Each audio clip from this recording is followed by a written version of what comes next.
This channel does not promote any violent, harmful, or illegal activities. All content provided by this channel is meant for an educational purpose only. যদি MDH kitchen king কিচেনে থাকি তো আমরা যা ইচ্ছে তৈরি করতে পারি। বেগুনের ভর্তা, আলু কপি, ভিন্ডি মশলা, আরো অনেক কিছু। আর এই ঘটনায় অনেক কিছু যেরকম মিলে যাচ্ছে অ্যানেকডোটের সঙ্গে, এবং পুলিশের ভূমিকাটাও অন্যরকম ভাবে, তাদের নিষ্ক্রিয়তারও এই ক্ষেত্রে মিলে যাচ্ছে। তার কারণ আর জি করের মতো এই ঘটনাতেও পুলিশের বিরুদ্ধে বিস্তর অভিযোগ রয়েছে। বেশ কিছু ক্ষেত্রে পুলিশ নিষ্ক্রিয় শুধু নয়, পুলিশ এমনও ঘটনা ঘটিয়েছে এক্ষেত্রে যেটা খুব important, FIR, first information report, যার উপর ভিত্তি করে বাকি তদন্ত। সেই এফআইআরে আমরা জানি যে অভিযুক্তদের নাম লুকোনোর কোনো নিয়ম আইনে নেই। আমরা বিশেষজ্ঞদের সাথে কথা বলেছিলাম, কিন্তু এক্ষেত্রে অভিযুক্তদের নামের আদ্যাক্ষর বা বেশ কিছু ইংরেজি অ্যালফাবেট ব্যবহার করা হয়েছে। নির্যাতিতার নাম গোপন রাখতে হয়, এটা আমরা সবাই জানি, কিন্তু অভিযুক্তদের নাম গোপন রাখার কোন আইন, কি নিয়ম, সেটা এখনো জানতে পারা যায়নি। ফলে পুলিশের এই ভূমিকায়, এই বর্ণ বিপর্যয়ের ভূমিকায় কিন্তু বিরাট সমস্যা এই মুহূর্তে হতে পারে তদন্তে, এবং এটা নিয়ে একটা প্রশ্ন।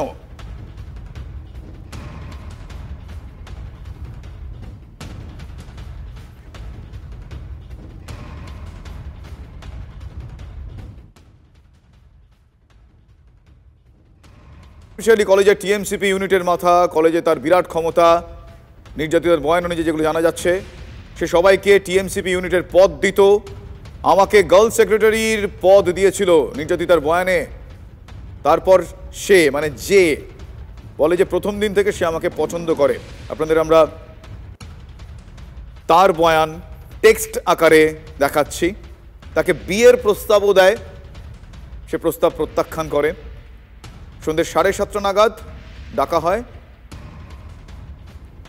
বুঝতেই পারছেন কি ভয়াবহ পরিস্থিতির মধ্যে দিয়ে নির্যাতিতাকে নিয়ে যাওয়া হয়। তারপর তাকে গণধর্ষণ করা হয় বলে অভিযোগ।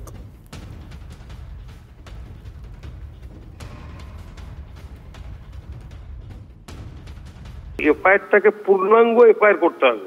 এফআইআর এর মধ্যে যেন কোনো ল্যাকুনা না থাকে, ডেট, টাইম, প্লেস কিংবা কোনো অ্যাম্বিগুইটি না থাকে। কারণ একটা কেস কোর্টে গিয়ে দাঁড়ায়, ট্রায়ালে দাঁড়ায় হচ্ছে এই এফআইআর এর উপর ভিত্তি করে দাঁড়ায়। সুতরাং এফআইআরটাই যদি ফলস হয়, এফআইআরটাই যদি কিছু বিষয় হয়, হ্যাঁ, সেটা যদি করে তো সেটাকে ঠিক করেনি। এবং কেন এটা অফিসাররা দেখলো না, সিনিয়র অফিসারদের ওভারলুক করে গেল, আমি জানি না।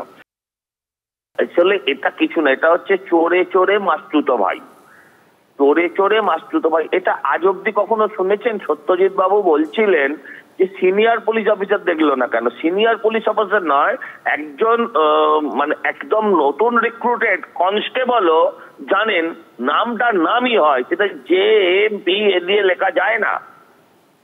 নামই যদি ঠিক না থাকে পরে তো সেই ব্যক্তি ওই ব্যক্তি কিনা কোনোভাবেই প্রমাণিত হবে না। এটা আসলে অপরাধী আইন অপরাধীদের পক্ষে আজকের দিনে পশ্চিমবঙ্গে, সেটাই আরেকবার প্রমাণ করে। এইটা কেন হলো আমরা জীবনে কখনো দেখিনি।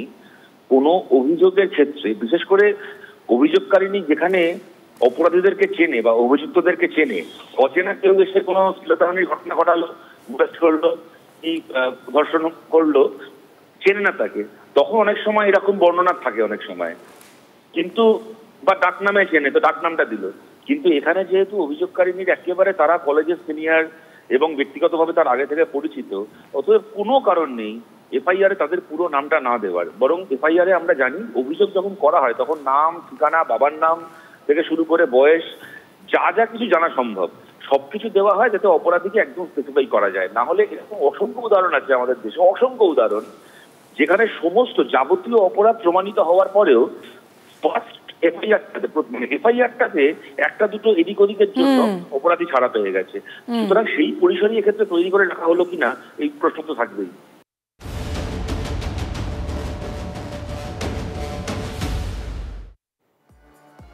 বলে বুঝতেই পারছেন যে কিভাবে এফআইআরকে ম্যানিপুলেট করা হয়, অভিযোগ এমনটাই।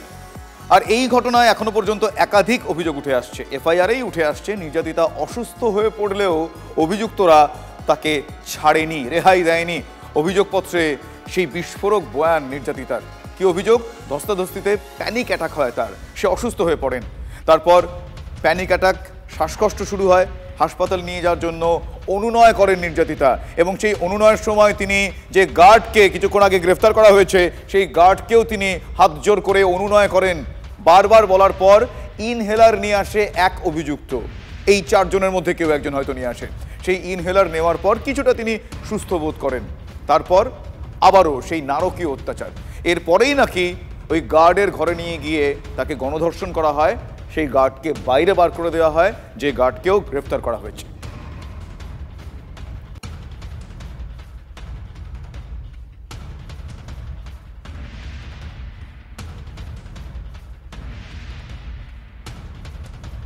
একটার পর এক এই অভিযোগপত্রে বিস্ফোরক বয়ান নির্যাতিতার।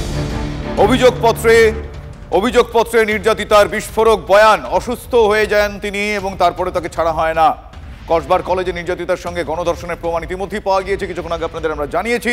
মেডিকেল পরীক্ষায় প্রমাণ মিলেছে বলে সিএনএমসি সূত্রে খবর। ইন ডিটেল আমি জানবো আমার সহকর্মী সৌরভ দত্তর কাছ থেকে। সৌরভ, এখনো পর্যন্ত সূত্র মারফত কি জানা যাচ্ছে?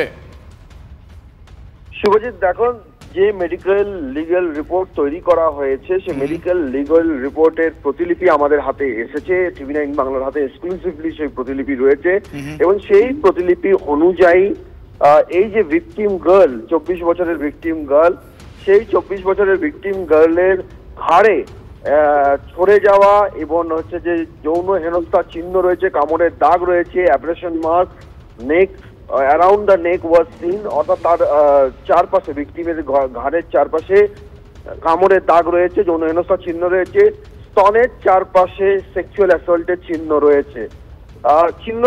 তোমার সারা শরীরে আঘাতের চিহ্ন আছে, যৌনাঙ্গে সেখানেও আঘাতের চিহ্ন রয়েছে। 3 ধরনের নমুনা সংগ্রহ করা হয় এবং তার ভিত্তিতে রিপোর্ট তৈরি করা হয়েছে এবং সেখানে পরিষ্কার কোট আনকোট, আমি শুভজিৎ মেডিকেল রিপোর্ট পড়ে তোমাকে বলছি, সেখানে লেখা আছে যে sexual assault can't be ruled out. আমি আবার আমার দর্শকদের জন্য রিপিট করছি, sexual assault can't be ruled out, অর্থাৎ যৌন হেনস্থার যে সম্ভাবনা, সেই সম্ভাবনার ওপরেই শিলমোহর দিয়েছে।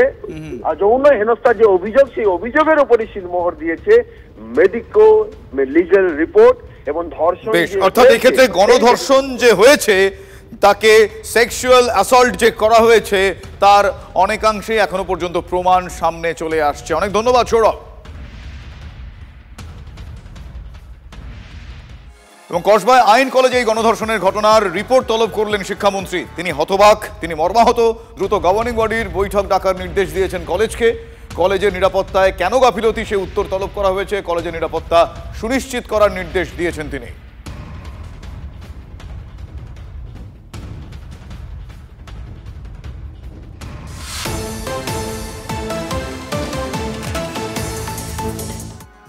আর একটার পরে এই ঘটনা, বেশ কিছু প্রশ্ন সামনে আসছে। কলেজে নির্বাচন ছাড়াই ইউনিয়ন রুম তার দখল, শাসকের দখলে।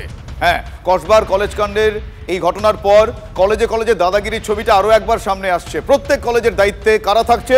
দাদারা, বহিরাগত টিএমসিপি দাদা। আর এই দাদাদের নির্দেশ ছাড়া একটি পাতাও নাকি সেখানে নড়ে না। একটার পর এক কলেজের উদাহরণ আমরা দিতে পারি। Jogeshchandra Chowdhury college, Ashutosh college, Surendranath college, Chittaranjan college. কোথাও সেখানে সাব্বিরদার দাপট, কোথাও বাপ্পাদার দাপট, কোথাও দেবুদার দাদাগিরি। কলেজে বিশেষ এই দাদাদের হাতে ক্ষমতা কিভাবে গেল? দীর্ঘদিন ধরে প্রায় 7 বছর ভোট ছাড়া ইউনিয়ন রুমের দখলে টিএমসিপির এই দাদারা কিভাবে, যারা কলেজের ছাত্র নয়, বহিরাগত, এ প্রশ্ন কলেজের পড়ুয়ারা তুলছেন, অধ্যাপকরা তুলছেন। দাদাদের ভালোবেসে পড়ুয়ারা এমনটা, যে কারণে দাদাদের ভালোবাসার টানে তারা চলে আসে আবার টিএমসিপির দাবি। এই অছাত্ররা তারা শেষ দিনও আমাকে অত্যন্ত খারাপ ব্যবহার করেছে। যে শব্দগুলো আমি আবার দ্বিতীয়বার উচ্চারণ করতে পারবো না, এই রকম শব্দ। তো এবং এরা পুরো ভ্যাকেশন ইউনিয়ন রুম খুলেছে, যথেচ্ছা করে ঘুরে বেরিয়েছে। কিন্তু আমি পুলিশকে বহু জানিয়েছি, পুলিশ পিকেটিংও বসেছে, তারপরেও আমার প্রাইভেট সিকিউরিটি তাদের আমরা ডেকে ধমকেছি, তারপরেও এদের তাণ্ডব লীলা এটা বন্ধ করা যায় না। কোনো নিয়ম নীতি এখন চলে না। এখন দাদাদের নিয়ম, তারা সেটাই নিয়ম। প্রিন্সিপালরা একদম ছোট জগন্নাথ, তাদের কথা বললে তার গলা কাটা যাবে, তাদের চেয়ার নড়ে যাবে, 1 মিনিটে তাদেরকে করে দেবে, ট্রান্সফার করে দেবে। তাদের কথা বলার কোনো ক্ষমতা নেই। প্রত্যেকটা শিক্ষা ক্ষেত্রে তাই। প্রিন্সিপালরা সব অসহায়, তারা বলছে তো আমাকে। একদমই ভুল কথা। যাদের পায়ের নিচের মাটি চলে গেছে, যারা শূন্য থেকে মহাশূন্যের পথে, তাদের এইসব ভুলভাল মন্তব্যের কোনো কথা আমরা উত্তর দিতে পারছি না। সেমিস্টার সিস্টেমের মধ্যে দিয়ে একটা নির্বাচন করতে মিনিমাম 1.5 মাস সময় লাগে। সেই নির্বাচন করতে গিয়ে কিভাবে করতে হবে, আমি আশাবাদী যে রাজ্য সরকার নিশ্চয়ই তার ব্যবস্থা নিচ্ছে। এখন এই মুহূর্তে ইউনিয়ন রুমগুলো তৃণমূল ছাত্র পরিষদের দখলে কেন, এই প্রশ্ন তারা তুলছে। কারণ কি, সাধারণ ছাত্রছাত্রীরা তৃণমূল ছাত্র পরিষদের উপর আস্থা রাখে। আপনি যে কোনো কলেজে গিয়ে দেখতে পারেন, যে কোনো বিশ্ববিদ্যালয়তে গিয়ে দেখতে পারেন যে তৃণমূল ছাত্র পরিষদ কিভাবে পরিশ্রম করে চলেছে দৈনন্দিন ছাত্রছাত্রীদের পাশে থাকার জন্য। নির্বাচন বন্ধ, ছাত্র সংসদ নির্বাচন বন্ধ, 10 বছর ধরে একই মানুষ সে জিএস হয়ে বসে আছে। সে কলেজ ছেড়ে দিয়েছে 10 বছর আগে। এখনো তারা ক্যাম্পাসের ভেতরে গিয়ে ইউনিয়ন রুম দখলে রেখে নিজেদের শাসন ব্যবস্থা কায়েম করেছে।